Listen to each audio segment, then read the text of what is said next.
Hello student, कैसे आप लोग हैं? सब कुछ ठीक ठाक? मैं फिर आपके लिए सेम टॉपिक जो मैंने इससे पहले बनाए रखा है। ये टॉपिक उन बच्चों के लिए है जो बच्चे नोट्स करना चाहते हैं एग्ज़ाम के लिए, क्लास 10 के लिए। जो वहाँ पे डाउट क्लियर नहीं हो रहा है, इसमें बिल्कुल डाउट क्लियर हो जाएगा। ये मेरा गारंटी है कि इसमें भी आपका पूरा डाउट क्लियर हो जाएगा, स्पेशली फॉर क्लास 10 स्टूडेंट के लिए जो 2023 में एग्ज़ाम देने वाले हैं। माय डियर स्टूडेंट, चलिए टॉपिक को शुरू करते हैं। साइंस लैब में आप लोगों का वेलकम है। This is the topic mechanism of photosynthesis. Mechanism of photosynthesis means कि आज हम लोग देखेंगे, जिससे पहले दिखाया था मैंने, वहां पे तो वीडियो चल रहे होंगे तो समझ में नहीं आया होगा। यहाँ पे आपको बोर्ड में मैंने माइंड मैप दे दिया है, इसको मैं आपको डिस्क्रिप्शन में डाल दूंगा इसका, ताकि जिन बच्चों को नोट्स करना है तो कर सकते हैं, आप समझना है समझ सकते हैं क्या है नहीं। इसमें से हायर क्लासेस के बच्चों के लिए या फिर जो कॉम्पिटिटिव एग्जामिनेशन दे रहे हैं उन बच्चों के लिए भी ये टॉपिक बहुत ज्यादा इंटरेस्टेड होगा। माय डियर स्टूडेंट, फोटोसिंथेसिस में क्लोरोप्लास्ट मैंने बताया था। क्लोरोप्लास्ट में मैंने दो सेक्शन का डिफाइन किया था। उस दो सेक्शन में क्लोरोप्लास्ट में एक का नाम ग्रेनम और एक का नाम स्ट्रोमा मैंने आप लोगों को बताया था। क्लोरोप्लास्ट का ये दो सेक्शन, ग्रेनम के अंदर फोटोकेमिकल फेज यानी लाइट रिएक्शंस होते हैं, और स्ट्रोमा रीजन जो कि लिक्विड सेक्शन टॉपिक है, मींस उसका लिक्विड सेक्शन है आपका क्लोरोप्लास्ट का, जिसको स्ट्रोमा बोलते हैं, उसमें बायोसिंथेटिक या डार्क रिएक्शंस बोलते हैं। यहाँ पे बात को याद रखना है कि डार्क रिएक्शन मींस कभी भी रात में नहीं होता है। डार्क रिएक्शंस मींस यहाँ पे क्या होंगे my dear? Dark reactions means होंगे लाइट डिपेंडेंट नहीं बल्कि लाइट इंडिपेंडेंट, और light reaction means light dependent. समझ में आ गया बात? चलिए तो आगे बढ़ाते हैं टॉपिक को। मैंने स्टार्टिंग किया था आप लोगों को इससे पहले वाले में कि सनलाइट से आने वाले जो लाइट एनर्जी है वो लाइट एनर्जी प्रिज्म के अकॉर्डिंग में, जो कलरफुल वर्ल्ड फिजिक्स में टॉपिक है ह्यूमन आई में, वहां पर आप देखेंगे कि ये 7 कलर में डिवाइड हो जाते हैं। 7 कलर में डिवाइड हो जाते हैं, जिसमें से ब्लू कलर और रेड कलर जो होंगे ये बहुत ज्यादा इंपॉर्टेंट माने जाते हैं, क्योंकि इसका लाइट इंटेंसिटी बहुत अच्छा होता है। ये फोटोसिंथेसिस के लिए बहुत ज्यादा अच्छा माना जाता है। और यहाँ पे ग्रीन कलर जो है ये कलर प्लांट कभी नहीं लेता है। शर्त यहाँ पे, मतलब टॉपिक यहाँ पे ऐसा है कि बहुत से लोगों को या फिर हम लोगों को भी लगता था, जब हम लोग नहीं पढ़े थे, नहीं जानते थे कि प्लांट ग्रीन है इसलिए कलर ग्रीन लेगा, लेकिन यहाँ पे ये लाइट रिफ्लेक्ट हो जाते हैं जिसके कारण प्लांट ग्रीन दिखते हैं। यहाँ पे डाउट क्लियर हो गया आपका?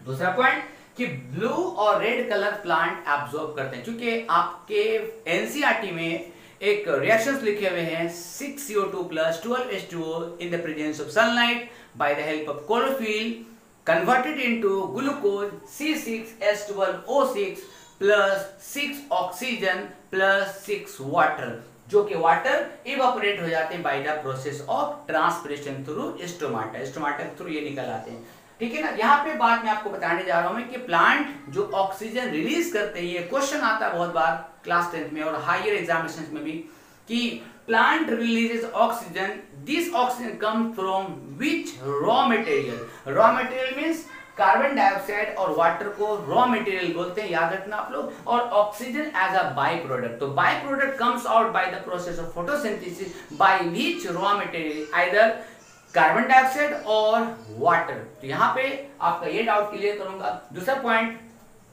कि प्लांट ग्लूकोज बनाते कैसे, समझ में आ रहा बात? तो ये बहुत अच्छा से समझना। चलिए देखते हैं कि जब ये सनलाइट आते हैं तो हम लोग बात करें ग्रेनम में। ग्रेनम मैंने आपको सिखा रखा है, ग्रेनम के अंदर थैलेक पॉइंट होते हैं, और थैलेक पॉइंट के अंदर बहुत सारे छोटे छोटे डॉटेड स्ट्रक्चर जिसको हम लोग क्लोरोफिल बोलते हैं, और क्लोरोफिल के अंदर क्वांटोसोम। अब ध्यान से सुनना, जाना नहीं, क्वांटोसोम। और क्वांटोसोम क्यों बोला गया? क्योंकि ये जो लाइट आ रहे हैं ना, ब्लू और रेड, ये दोनों लाइट को क्या बोलते हैं? फोटोन भी बोलते हैं और क्वांटा भी बोलते हैं। तो क्वांटा और क्वांटोसोम मिल गया ना, ये दोनों क्या करते हैं? एब्जॉर्ब हो जाए। जैसे ही ये एब्जॉर्ब होगा तो क्लोरोफिल चार्ज हो जाएगा। जैसे मैं आपको पढ़ा रहा हूं, मैं और पढ़ाने के बाद अगर समझ में आ गया ना तो आप भी चार्ज हो जाओगे। आपको रात के बाद पता चल जाएगा तो आप भी चार्ज हो जाओगे। जैसे मैथ बन जाता तो आप चार्ज हो जाते हैं, जैसे एग्जाम अच्छे जाते हैं तो आप चार्ज हो जाते हैं, उसी तरह से क्लोरोफिल चार्ज हो जाएगा माय डियर। और जब क्लोरोफिल चार्ज हो जाएगा तो क्लोरोफिल धड़धड़ा के स्पीड अप में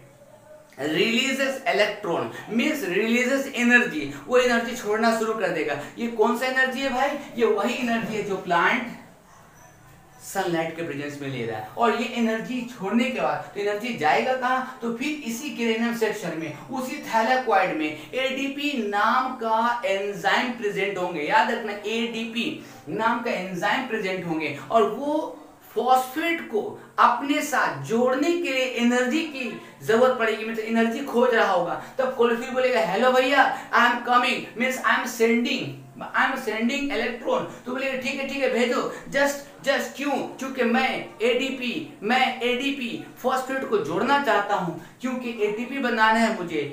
यहाँ पे जो बात हो रही है एनर्जी यूज हो रहे हैं। मैंने स्टार्टिंग में endothermic reaction, we can call it endothermic reactions, याद रखिएगा। और एंडोथर्मिक रिएक्शंस में क्या हो जाएगा? एटीपी का फॉर्मेशन। यही एटीपी इस पूरे प्रोसेस का केमिकल एनर्जी है, जो आपके एनसीईआरटी का इवेंट जो दिया हुआ, 3 इवेंट दिया हुआ। पहला इवेंट कि सनलाइट एनर्जी को एब्जॉर्ब करने वाला क्लोरोफिल है।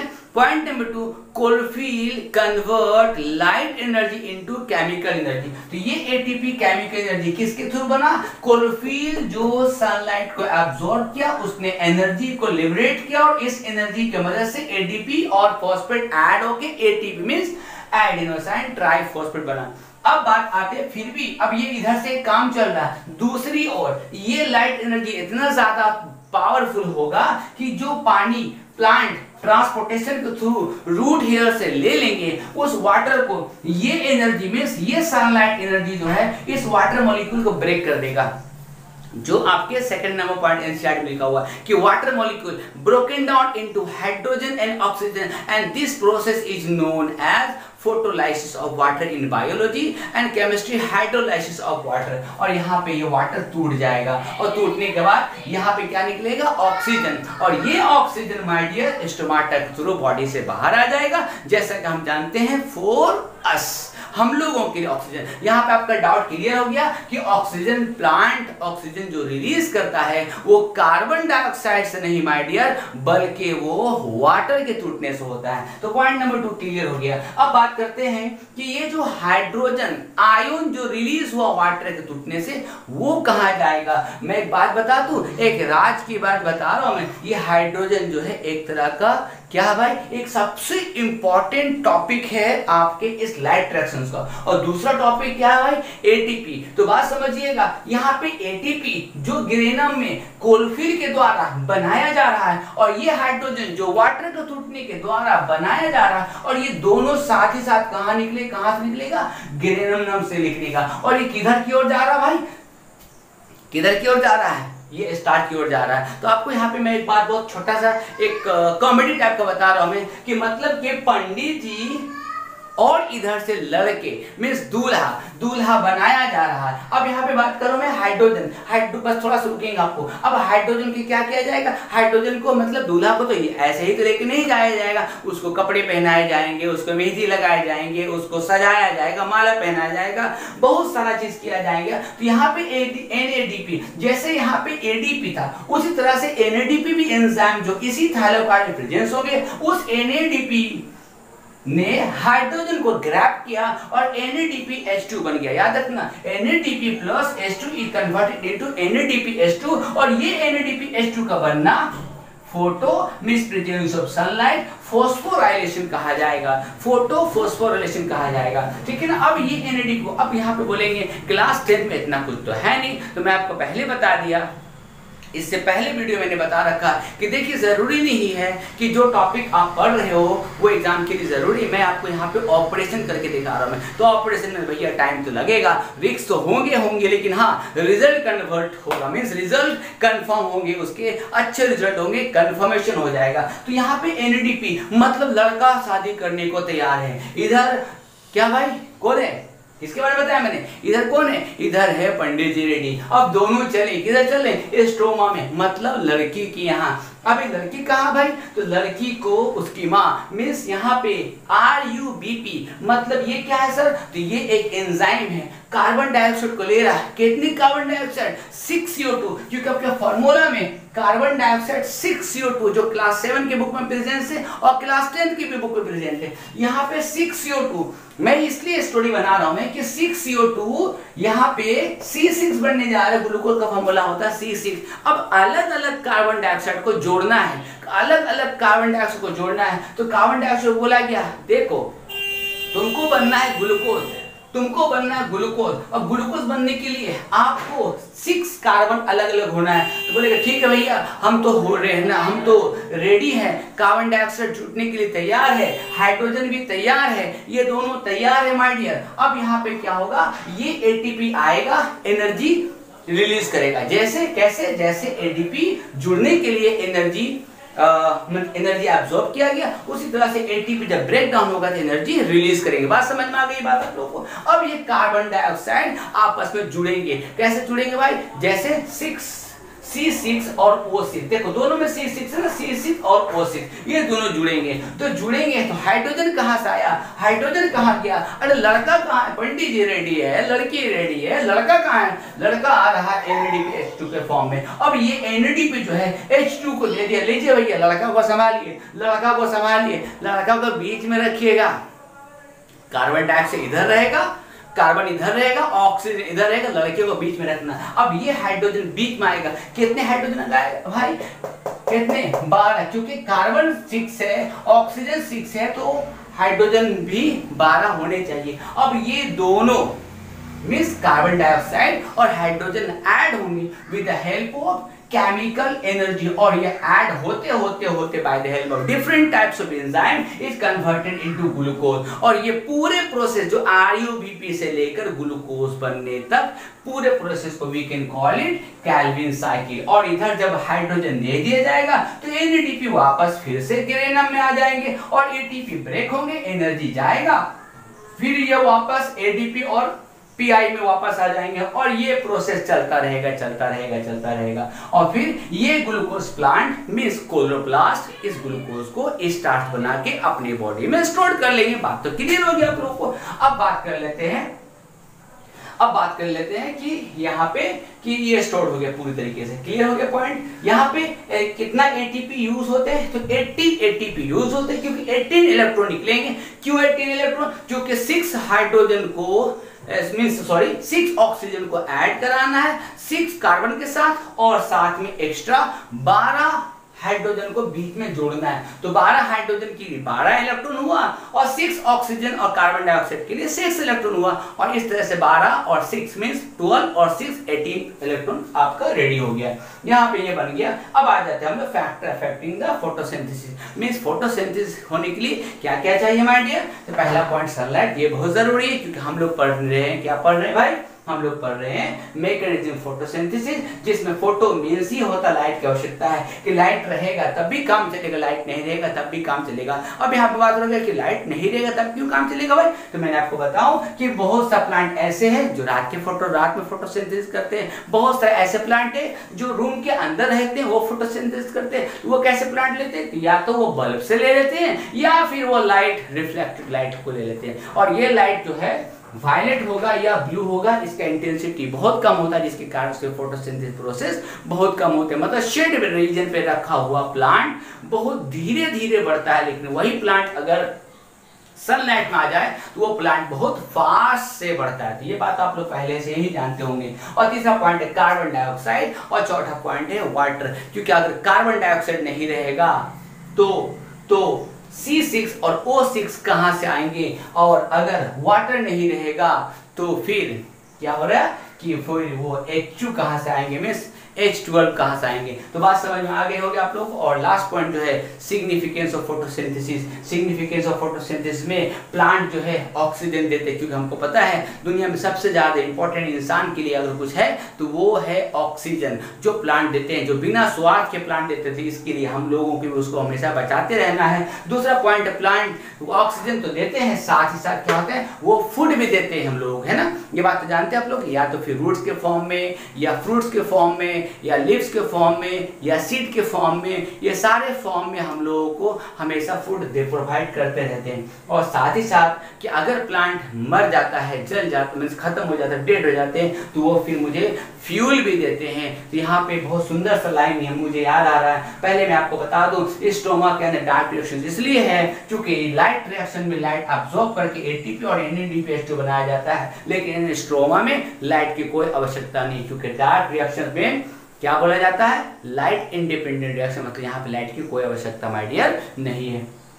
और इस सिग्निफिकेंस को देखकर मुझे एक बात जरूर याद आती है कि प्लांट के लिए क्या भाई, कि प्लांट एक ऐसा धरती पे एक ऐसा ऑर्गेनिज्म है जो निस्वार्थ हम लोगों के लिए फूड भी प्रोवाइड करता है, ऑक्सीजन भी प्रोवाइड करता है, और जब ये मर जाता है तो मरते मरते या मरने के बाद भी वो हम लोगों के लिए कुछ न कुछ कर जाता है। तो प्लांट बोलते हैं मैं वो छायादार पेड़ हूँ जो जमाने के काम आए, जब मैं मर जाऊँ तो जलाने के काम आए। मतलब ये प्लांट को इसीलिए हम लोगों को, आप लोगों से रिक्वेस्ट है कि प्लांट को बचाइए।